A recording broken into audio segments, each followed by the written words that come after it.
اوكي يا جماعة الخير، ويلكم باك تو نيو فلوج. النهاردة النهاردة ايه ده بعمله؟ النهاردة 11/5. معلش بقى على الخط السيء، بس ايه 11/5 بنكتب تاسكاتنا على امتحان. بعديها في فيديوز محتاجين نعملها ابلود. تمام. فيدز الورقة ديت مش سالكة معانا اوي. على العموم هنكتب التاسكات بتاعتنا ونعلقها هنا. تمام. الساعة دلوقتي هي 2:15، قاعدين بنذاكر. قلت نبدأ فلوج، كان مبدأش فلوج ليه؟ اوكي، وانا عملت كده مش عارف كده بقى تبقى بالطول صح؟ كده هتبقى بالمفعول. المهم والله حلو. انا بصور دلوقتي البرنامج اللي هو اسمه بلاك ماجيك ده. والله يا ولاد في حاجات شكلها حلوة فيه والله. يعني ايه دي؟ الحاجات دي ايه ده في حاجات هنا ينفع اعمل كذا حاجة. او ماي جاد.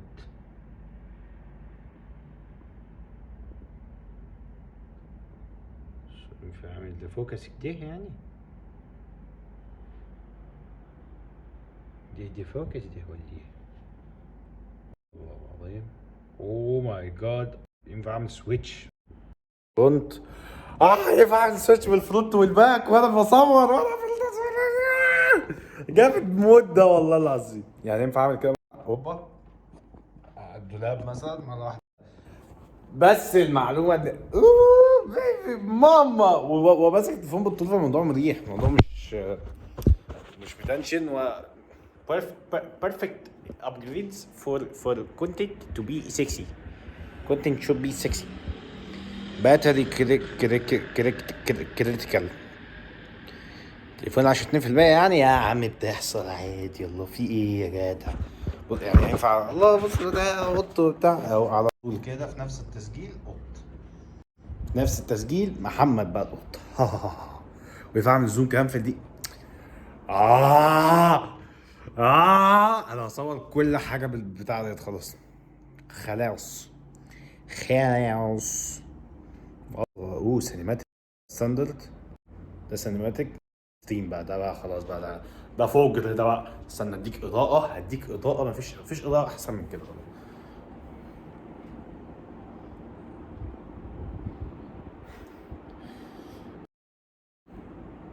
واحده سينماتيك بقى يا بوي. استنى خد العدسه دي على السينماتيك. دي واحده كده. بص كده مثلا. ايوه. ونقلل الاضاءه شويه.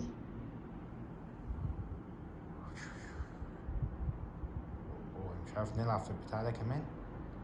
اوتو انت كمان. لا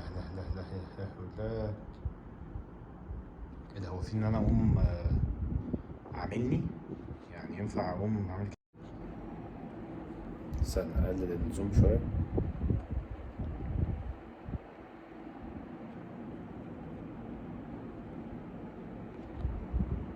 كده اوف كده. مش عارف بقى في فرق ولا لا، بس معلش على 3 دقايق ال5 دقايق العبث دول. بس ايه بجرب البرنامج ولا جربوا معاكم بقى يا ولادي. انتوا فاهمين الدنيا. انا ليه ضمنتها كده اوف يا ابني؟ لا ديت قلنا عادي. ديت اوف. انورها ازاي تاني؟ وبقى فلاح القرية بقى لما هجيبها. ما انا هجيبها يعني هجيبها مش هنكون يعني دلوقتي هجيبها. والله العظيم اللي تجيب ابوها. والله العظيم لا تجيب ابوها والله.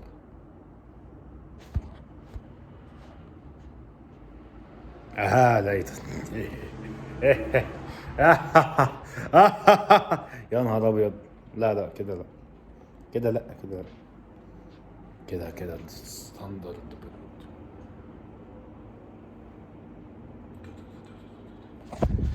العبث مفيد للصحة. نشوفكم النهارده بعد الامتحان. يلا باي. People welcome back. الساعة دلوقتي 11 الا ربع او 11 الا 10. طول ماتش كنا نقعد بقى نلعب كتير بقى احنا في البتاع ده شكلنا. خلاص الساعة 11 الا ربع خلصنا الامتحان. وهن دلوقتي مش عارف والله، بس الامتحان كان لذيذ عامة. هو في ايه؟ ايوه كده، الامتحان كان لذيذ عامة، بس الموضوع ان هو في ايه ده؟ في ايه الزرار ده؟ ليه الزرار ده عامل كده ليه؟ المهم الامتحان كان حلو. في ليه الزرار بينور يطفي؟ وتقريبا في ساعة للتسجيل في البرنامج، فايه دي هتبقى حاجة وحشة فيه، مش أحسن حاجة. المهم كان في بنت النهارده كانت عايزة تتخانق معايا في الامتحان، مش عارف في ايه من الرزاية دي على الصبح. تقريبا الدورة شغالة عندها في حاجة بصورم يعني، حاجة كده غريبة. اديت لها ورقة عشان تسلمها للدكتور، قامت رميها على الأرض. وقبليها كانت مبجحة معانا عشان أنا قاعد وقاعد بهز رجلي، مبجحة يعني قلت أدبها. مش هتعملش طبعا، انا ما كنتش هعمل، كنت بس اللي هو ايه، قلة ادب. تكملة للموضوع، انا مش فاهم التسجيل ايه دنيته الصراحة، مش فاهم لسه الحوار هيمشي ازاي. بس المهم البنت جت قال لي يعني ايه بجحت عامة. فهي كانت عايزة تقوم، هي كانت قاعدة جوه وانا قاعد على الطرف عايزة تقوم، فقامت واقفة وقامت قايلة عديني بقى، عديني بقى. قمت قايل لها ما بعديش حد ما بعديش حد عدي من حد. حرفيا حطيت رجلي على رجل، عملت كده سلام، وقعد كده وهي قاعده بتتمحن بقى جنبي، اللي هو ايه استنى ايوه عشان الكرسي ما يتقلبش. الاوضه فرم هتبوظ كده، ايوه حرفيا قعدت كده باوضه فرم بقى. سلام، ايه قاعده عديني انا الدكتور قايل ما حدش يتحرك من مكانه. انا ايمن الدكتور حسام مش ليك. سلام عليك. انا من جوه متمزج موت فعلا، قاعده بتضحك. وبعد ما خلصت جولي كده هم قالوا لي هم كانوا 3، في واحد فيهم قال لي يا عم كبر دماغك. قلت له يا ابني ما نكبرها، ده انا قاعد اعمل كده. هو في غير كده والاثنين التانيين لا يا اسطى عاش والله عايزين من ناجل عاش يلا حسسوني انها فاهم تلطش لها جرامر. خش جوه على دي عايزه كل ساعه تقوم قايل لها خش جوه. بنت بصور على الصبح انا مش فاهم في ايه. انا عاجبنا، انا بصور بالطول يا جماعه، التليفون بالطول وهو واخد شوت بالعرض. هو الموضوع طبعا مقلل الفريم بتاعي، بس الموضوع حلو يعني كده اقوم ظارفك واحده كده واحده وبتي تحفه الصراحه تحفه. لا نصيحه يا جماعه الخير، لو في اي بنت عندها الدوره ما تروحش الاختبار يعني. نسقي مع الجامعه، روحي كده قول لهم بورقه كده بروشته كده بعد اذنكم انا عندي الدوره في يوم كذا وكذا وكذا. الاختبارات فيه لا، الدوره بتجيلي هنا ببقى ممحونه هنا، بيبقى بصرم هنا، بعد اذنكم بلاش عبط. بس خلاص الدنيا هتمشي يعني، تبقى زي الفل. في بيض بيتسلق دلوقتي 3 بيضات، اخد بيضه تقريبا او 2، والباقي هديه لسيد عشان سيد ماكلش. مش عارف هو فين دلوقتي، بس سيد ماكلش عامه تقريبا هديله بيضه. الفلوج لغايه دلوقتي بيتحمل على فكره. استنى الفلوج بيتحمل، خدوا بالكم. بصوا استنى الفلوج بيتحمل من امبارح 22%.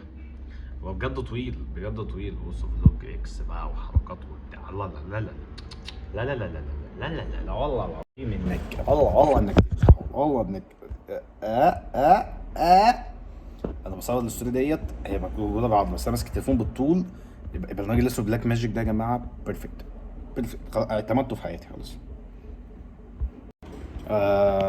فايدة ان احنا عاملين تاسكاتنا دلوقتي قاعد مش عارف اعمل ايه. عاملين كده بصراحه. الكرسي ده بص على الرحمن، بص على الرحمن، عايز اقول لك حاجه، الكرسي حلو كل حاجه جميل، بس لو قمت تاني واقع بيا انا هجيلك. بقول لك اجي اعمل ايه، اجي اخد كرسي تاني حاجه سهله. نجيب القلم، نجيب الهايلايتور بتاعنا، ويبقى عذرا على الخط. بس ايه احنا صلينا الفجر حاضر في الجامع، لا في ميعاده، لا صلينا الصبح عامه، بس يعني احسبها امتحان ضمن امتحان. فيدز ما عملناش فيدز جيم فود لا حلو بقى فيدز. دلوقتي هنعمل الفيدز بتاعت جيم فيدز فيديوهات. يلا بينا الفيديوهات الجميله. هيا بينا، انا مبسوط جدا بالبرنامج ده يا جدعان، مبسوط يلا بينا نحن الآن نأكل. كلنا بنعمل سخنا مكرونة، كنا عاملين مكرونة امبارح سخناها من غير ما اطفي بقى التسجيل بقى على طول اعمل كده على طول على طول. والجودة ايه الجودة دي؟ ايه الحلاوة دي؟ دي مكرونة قطعت الجزر دوت والبصل ده بس عليها وحطيت مرقة دجاج عشان كنت نسيتها امبارح يا نهار ابيض، وزيت ليمون.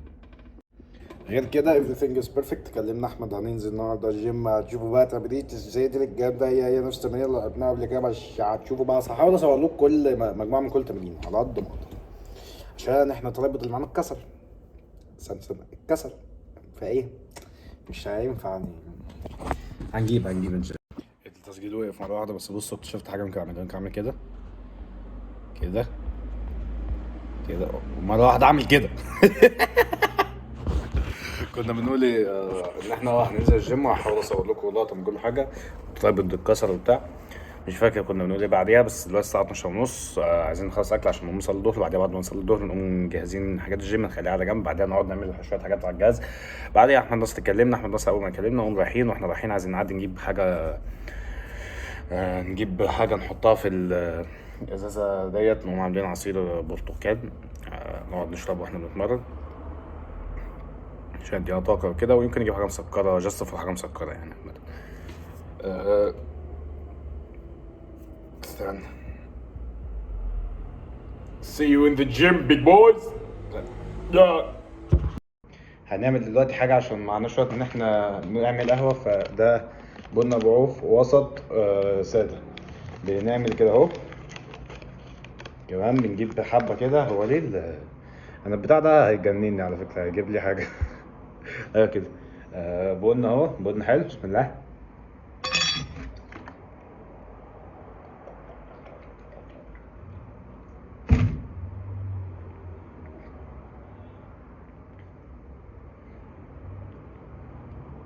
ايه ده؟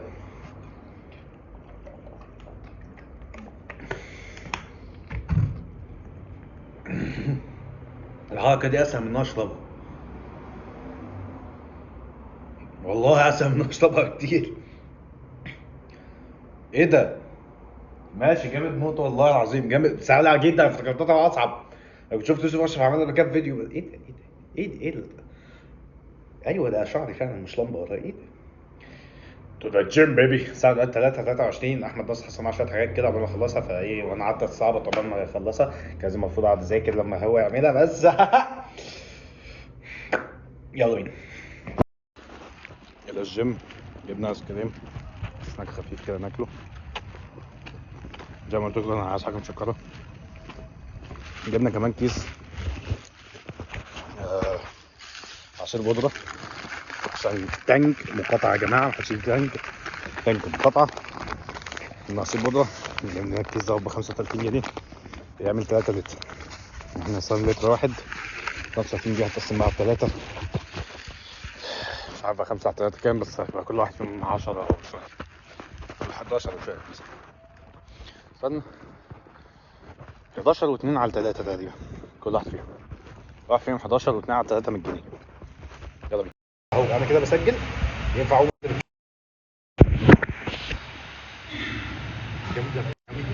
جميل جدا. احكي لك على حوار اللي حصل عنده في الجامعه النهارده. ثانيه يا جماعه احنا وصلنا الجيم. احمد اهو. احمد هيسخن وانا هسخن وهنقوم داخلين انكلاين شيست بيز. اها صح.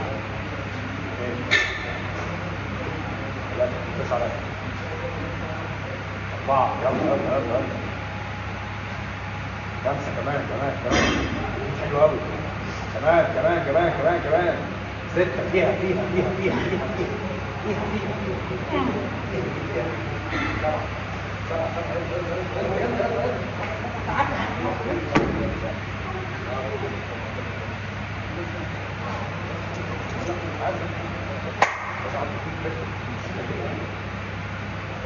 صوتنا كويس الصوت.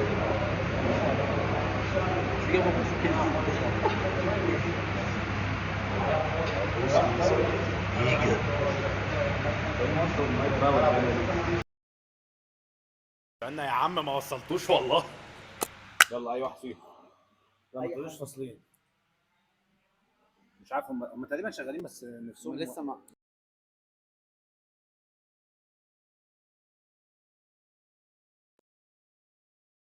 جايب عصير برتقال بطعم قشر البرتقال.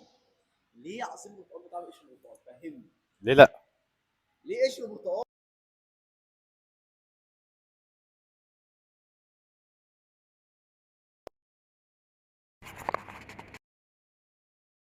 واصل ايه ده؟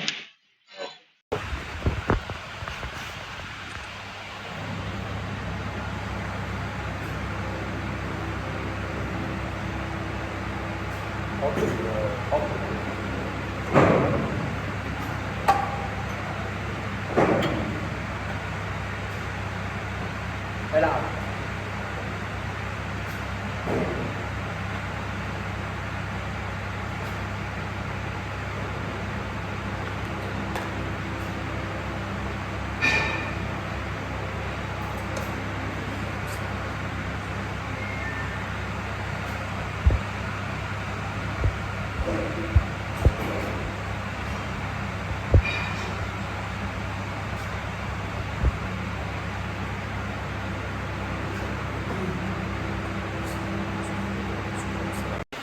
الله، ازيكم يا جماعه الخير، كيف حال؟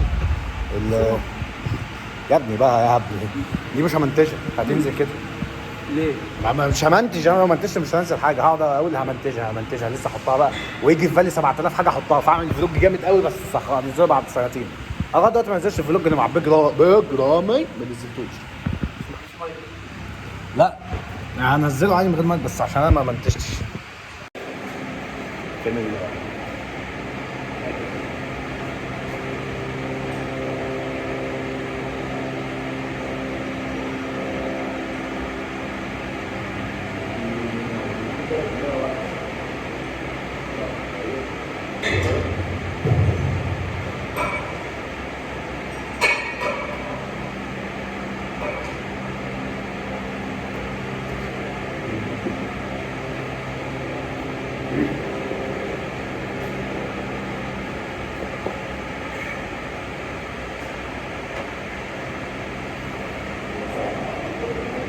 معاه في الاول.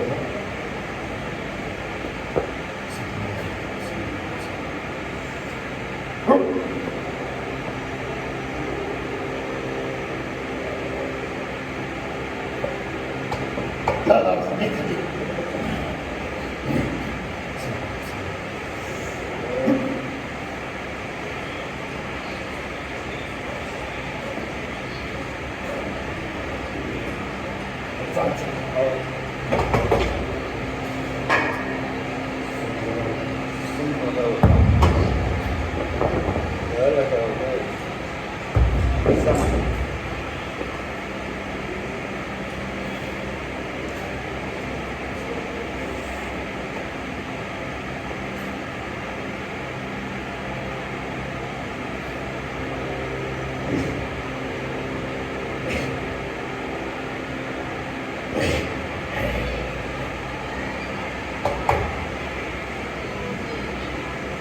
خرج مش عارف كده لو بتعمل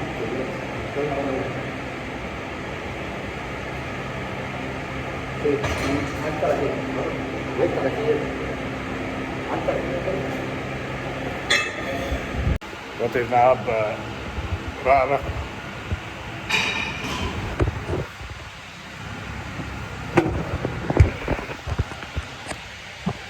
سن يا ابني يا راجل النظام ده عارفين عم اقول تصوير يا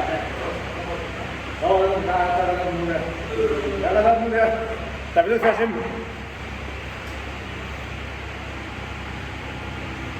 خش 15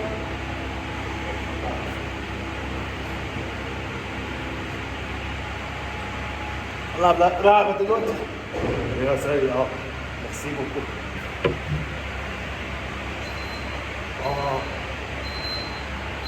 عندي حبايه دست عليها. انا عاوز بس على حبايه، انت عاوز بس على حبايه برضه. حبايه برضه عجبني انك وافقت ان هو حبايه.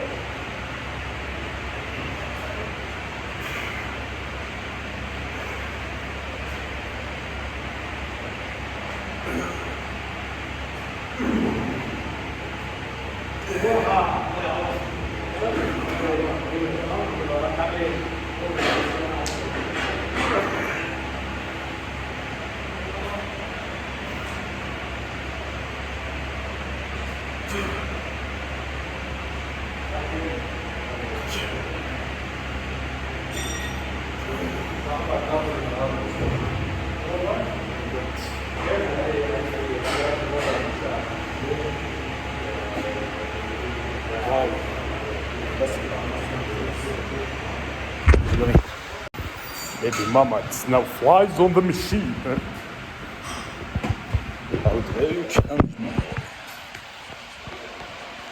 بص اي حاجه يعني هي حرفيا هو مسهل قوي يعني انا كده خلاص كده عملت يعني لو معايا تغير بس اجيبه احطه بس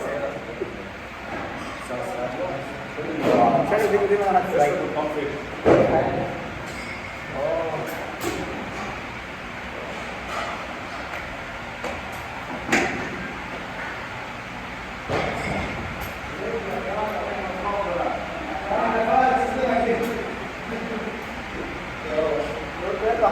مش عاوز يستلمها بحدف له الازازه مش عاوز يستلم يديكوا يفتيك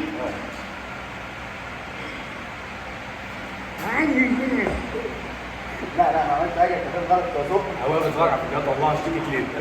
خلاص انا اسف والله اشتكيك ليه؟ اقول لك بس نفس الصرف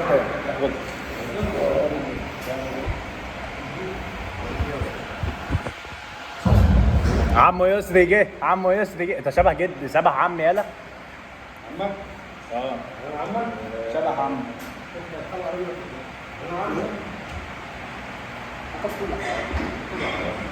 يا عمك ايه؟ هلعب انا من انت اللي راح شويه اصلا دي يا ابني الجهاز العصبي هو انت جهازك العصبي ده ايه؟ بطيخه؟ لا ده دي جهاز وده جهاز انا بدي احسن انت بالك شويه طوارئ لو حاسس مش شويه ايه انت اول ما قمت انا اروح ادور على 6 مهم جنيه عامل كده لا حد بتاع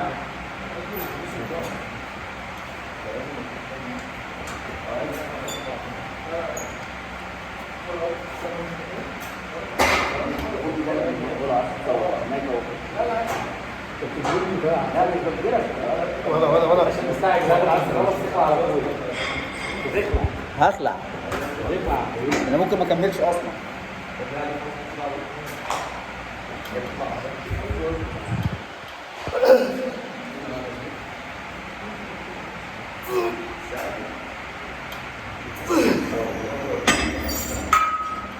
لازم العب تكنيك انا بحب العب تكنيك صح يلا ليج بريسز ايه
بتاعتك البوكس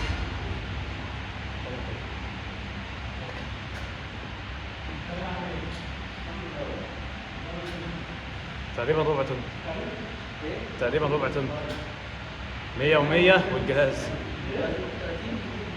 يخش له في السكه دي. بس انا كنت بلعب مثلا بجهاز اكبر من ده سنه كان 56 كيلو البتاعه دي لوحدها، فدي قول 40 كيلو، سكه ربع طن يعني.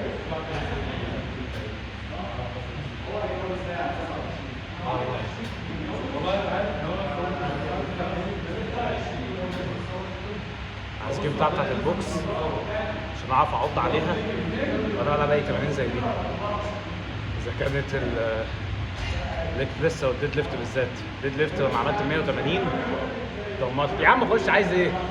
خش. انت عايز اعمل مفاجاه ليه عملت كده؟ هو انا مش شايفك ولا عم. يو بقى ايه الشم اللي الناس بتعدي قصاد الكاميرا دي؟ يو دين امي يا عم، مش لاقي دي. خلاص ليه ارجع؟ خلاص ليه؟ طب انت عايز تعمل ايه ده؟ هنا في ريد وان جيم مفيش حاجات زي كده، اللي يجي يعمل لك كده تاخده باذنك. هو مش قادر يقف عشان الكاميرا والله كنت هضربك في العالم. ما تعرفش انت كده كام؟ ايه الحديده دي كام؟ ما تعرفش. عايز تبني على اسلام كده. لا بس عشان بتاع ده هو 100 جنيه هتدفع. دي لو ضاعت منه 100 جنيه هتدفع. خلاص ما انا معايا في ايدي يا جني. هو ما كانش يعرف المعلومه عشان كده بصينا. لا انا ماسكها لا هي دي بص صعبه تتكسر من الوقعه والعبط ده، مش صعب تتكسر. يا ابني انا ماسكها. دي تتكسر الموضوع بالظبط كده حاجه من غير قصدي مره يعني، بس عملتها من غير ما اخد بالي بعدها عشان يا جماعه الجهاز ده موتني خالص. انا هشيل اوزان لما اخلص بقى الصراحه. جامد. يلا خش دلوقتي ترايسبس. اشرب برتقال، اشرب برتقال، اشرب برتقال.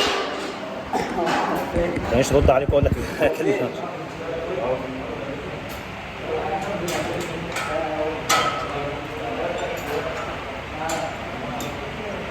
كده بقى هقلل وزن.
هم ده نظامهم عاملين عشان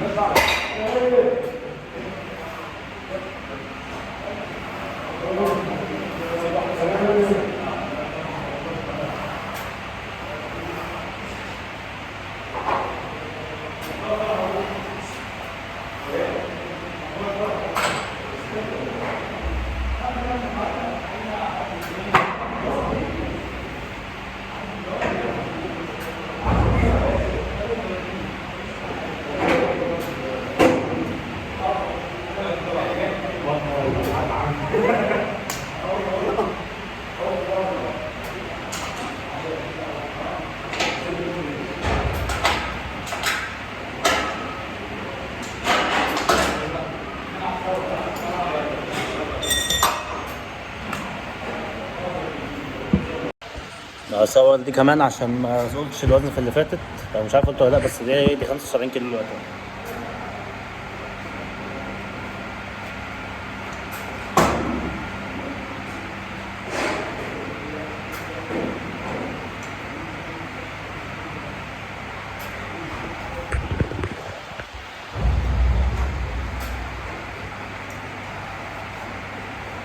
بحب العب بيها بالزجاج بس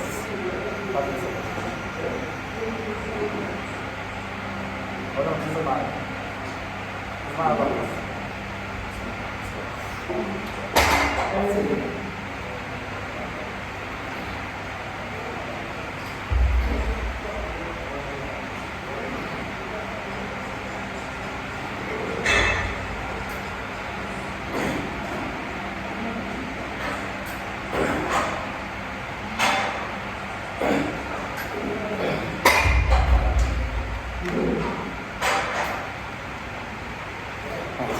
سوبر ست مع مجموعة واحدة بس.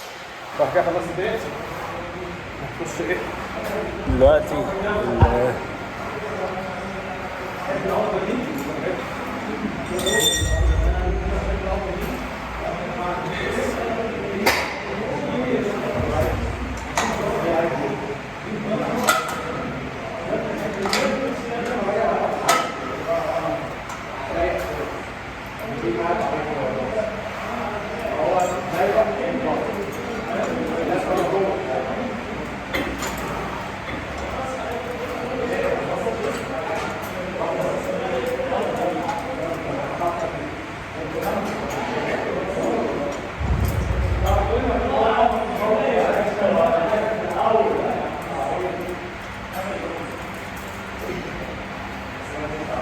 يلا احمد ظبط التليفون عايز بس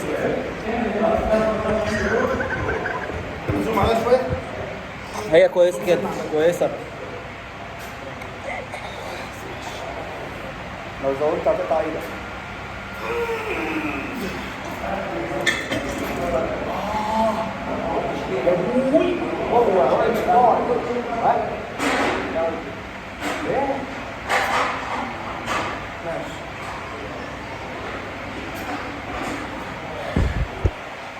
توجهش كلمنا صاحبك اول ما خلص المجموعه عشان بينزل كده وشكل زحمه اللي هو ذكر حاجه ممكن يكون كويس.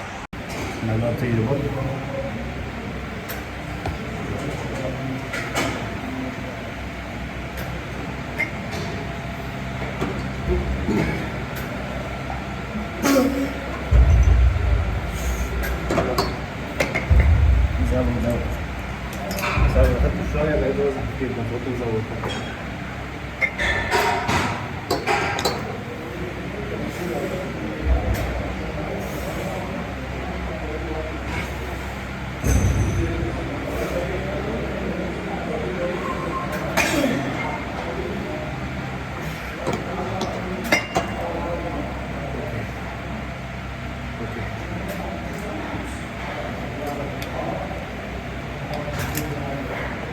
صور لكم مجموعة كمان. دي المجموعة الثانية نخشها فرق بقى يا باشا على الرأس.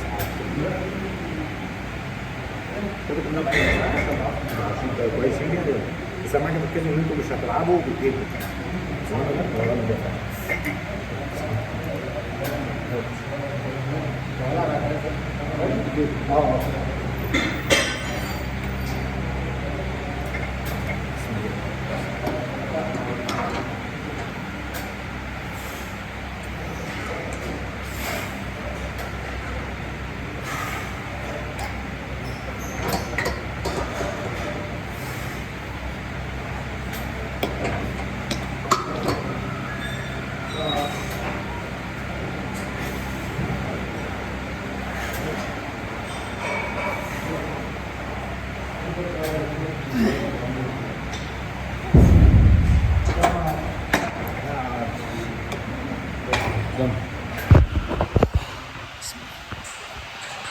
تمرين كده بس تمرين دلوقتي في البيت. شوف تقريبا هناكل وبعدين نقعد نذاكر. يلا بينا. هدي عشان الرجاله احنا رايحين دلوقتي. احمد هيروح مشوار بتاعه وانا هروح سوق. اروح السوق عايز اجيب حاجات من هناك. يا غزالي عايزين نجيب كاس ثلاجه ونشوف يمكن نجيب حاجه ناكلها مع المكرونه اللي في البيت. يلا بينا. اوكي يا ولاد.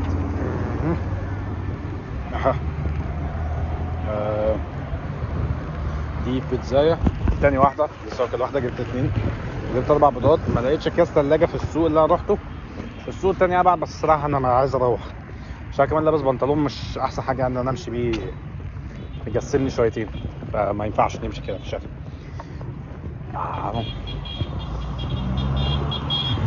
هي مش كبيرة بس هي عجينة أنا بطبقها صراحة. سناك حلو أحسن من إن أنا أجيب أي حاجة تانية. طعمه حلو مش صحي طبعا، أنا عارف أنتوا مش شايفيني بس معلش يعني تعاملوا معايا. سوري أنا آسف، سامحني مش مهم بجد، أنا هي هختمها.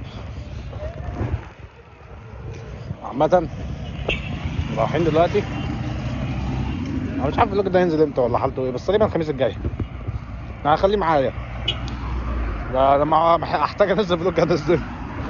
في كونتنت كده كده دلوقتي المفروض بيتعمل له ابلود، يا رب الكهرباء ما تقطع ولا اي حاجه تحصل، يا رب الابلود يتعمل. جيت اخش اصلي المغرب، لقيت فاضل ربع ساعه على العشاء، جيت اخش اصلي المغرب لقيته فاتحين المسجد، قلت حلو. بص على الحمام لقيتهم قافلينه. طب يعني فاتحين المسجد ليه؟ عشان اخش ادعي؟ ما انا برضه مش عايز اخش برضه، حتى لو اخش ادعي ليه؟ اخش بيت ربنا وانا مش فاضي يعني. ماشي شغل دماغك. تقول لا بقى ما يصحش نقفل الجامعه على طول اول ما الصلاه تخلص، لا نسيبه بقى من المغرب ميبقاش مفتوح. بس الحمام هنقفله معلش، حماماتنا ما ايه ده ذلك بأن الله. ويلكم هوم. بحب دايما والله العظيم مرياء، بس حسيتها نصيحه حلوه يعني، ان انا لما بمشي من البيت بسيب قرآن دايما، وانا في البيت هنا لما بسيبه بيكون فاضي يعني. فايه بصوا في حاجه كده والله مرياء، بس حبيت يعني اقولها. انا دايما انا لما جيت ده كان شغال، نزل انا دايما لما بمشي من البيت بسيبه القرآن شغاله، بعليه اعلى حاجه عشان حتى لو في حد جاي من بره معدي يسمعه فبخ حسنات. جاست نصيحه يعني، انا مليان ذنوب ومليان حاجات. المهم خلينا في موضوعنا. ويا ريت لو في حد مثلا فاهم في الحاجات ديت وشاف فيديو ده بطريقه ما او اخرى يعني بالشانل الميته بتاعتي، يقول لنا هل ان انا انصح بحد كده او اقول ان انا بعمل كذا كذا يمكن حد يجي يعملها، ده كده رياء ولا لا؟ الفيدز دون فيدز، دون جيم كلنا لينتلز ما فيش مكان نجيب منه، او كان فيه الصراحه بس احنا ما جبناش، فديت رافل على اكس. الكاس ثلاجه رحنا وما لقيناش. 3 لتر ميه ديت لسه هنعملها، اناتومي سيكشن لسه، كل لسه بس الصلاه بقى ظهر دان، عصر دان، مغرب لسه، عشاء لسه، وللاسف راحت علينا المكه. اوكي تمام. سرحنا في الجيم وبتاع، الوقت خدنا، المفروض نوقف تمام ونروح نتمرن نصلي ونيجي تاني حرفيا يعني. خلص الست بتاعتك يا باشا، روح اتوضى، راحه يعني. خلي انت كمان المجموعه دي تكون مجموعه جامده شويه، وحتى مش يا عم لو هتبرد انت ضامن يعني المجموعه اللي جايه ديت الوزن اللي عليك دوت ما يجيبلكش اصابه خليك قاعد في البيت مشلول، ضامن يعني انك ما الوزن اللي ليك بريز دوت ما يقومش واقع عليك موتك يعني.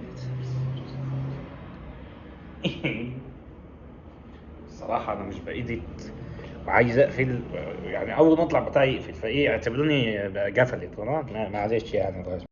للمعلومه انا في الجيم كنت صورت مجموعه مش عارف ما جاتش، صورت مجموعه ليا وانا بلعب انكلاين تشيست مسحتها بالغلط. ف انا لعبت يعني عامه، ولعبت بوزن عالي. لعبت كام؟ كان في 3 عشرات تقريبا، 15 او 10 و15 تقريبا. شو ابص يعني بس. اوكي يا جماعه، كنت عايز انهي الفلوج لما يا نهار ابيض ايه ده في ايه الحبوب دي؟ الحبايه ديت وانا بلعب رقبه الضب بتاع البليتايه قرصت عليا يعني. احنا كده خلصنا. عايز ده تطلع تاني وتطلع كويسه يا ليه بس معناش دلوقتي فلوس لحوار المينوكسيديل والديرمارول والكلام دوت. بنحاوش عشان عايزين نروح البطوله الافريقيه. انا ضد البطولات عشان حرام طبعا، مفيهاش كلام ان البطولات حرام، ومن وجهه نظري الشخصيه ان الاسترويدز برضه حرام. انا شايف ان هي حرام يعني الصراحه، ان انت يعني لو انت هدفك من اللعب ان انت الصحه وكده فانت مش محتاج الاسترويدز، ولو هدفك هدف تاني فلازم تراجع نفسك ان الهدف دوت يبقى بيوديك ناحيه ربنا، او الهدف دوت بيرضي ربنا. عشان انت لو مش بتطلع على مسرح وتاخد سترويدز ملهاش لازمه انك تاخد سترويدز.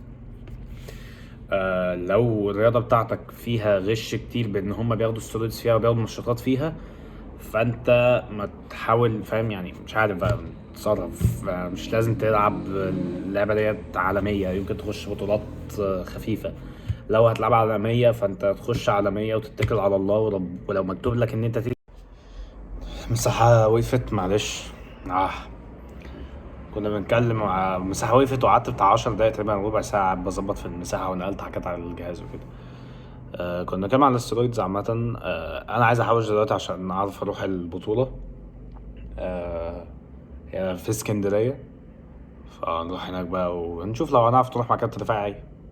نشوف، بس أظن كابتن رفاعي يروح هناك قبلها مثلا بيوم ولا حاجة 2 يعني، مش هنطلع من هنا على البطولة زي أو يمكن احنا كمان نروح قبلها بيوم على فكرة، ونقضي يوم كده في اسكندرية يبقى فلوج حلو مع عمر ونرجع تاني، أو لوحدينا على حسب الفلوس ساعتها هنتكلم. المهم انا ضد الاسترويدز بقيت لغايه ما ابتديت افهم البتاع ده بيشتغل زي البرنامج ده. ثانيه كده. اوكي، لما مكتوب لك انك تكسب في بطوله وساعدت وجبت اخرك فيها باسترويدز هتكسب، من غير استرويدز هتكسب. لو مكتوب لك، لو مش مكتوب لك خلاص مش هتكسب. وايوه محتاج تحكم العقل كده، محتاج تاخد بالاسباب، ولو الاسباب بتقولك ان انت تاخد سترويدز فيبقى انت رايح في حته غلط. يبقى المكسب اللي انت هتكسبه في البطوله ديت ده مش مكسب، عشان انت هتكون عصيت ربنا عشان تاخد المكسب ده. ليه عايز اروح البطوله ديت؟ عشان عايز اقابل الناس اللي هناك، مش عشان انا حابب ان انا اشوف الناس وبعوضتهم ولا اي حاجه، بس عايز اقابل هناك. يبقى في ناس كتير قوي عظماء، زي الضوي، محمد احمد خيري، ما اعرفش بقى مين تاني من الانفلونسرز يمكن يبقوا هناك، بس كابتن رفاعي كمان هيكون معايا هناك، فدي لوحدها اصلا بالدنيا يعني. فايه يعني في حاجات كتيرة حلوة.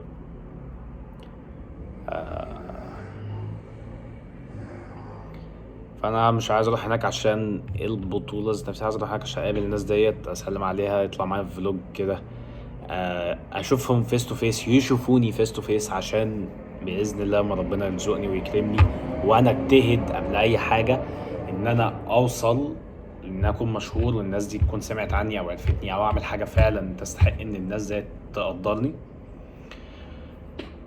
يكونوا فاكرين ان الواد ده انا لمحته في بطوله كذا كذا، انت كنت في فاهمين كده. ارجع تاني اخر حاجه اقولها يعني في الحوار دوت، المكسب اللي بيجي بعصيان ربنا ده مش مكسب. الدرجة اللي بتاخدها في أي حاجة بالغش دي مش درجة، مش درجة أو مش درجة الصح يعني يعني اعتبرها إن ده شر جاي مش خير.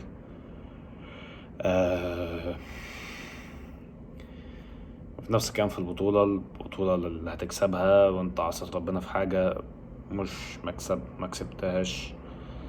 كسبت البطولة أيوة، بس خسرت حتة كبيرة أوي يعني مع ربنا يعني.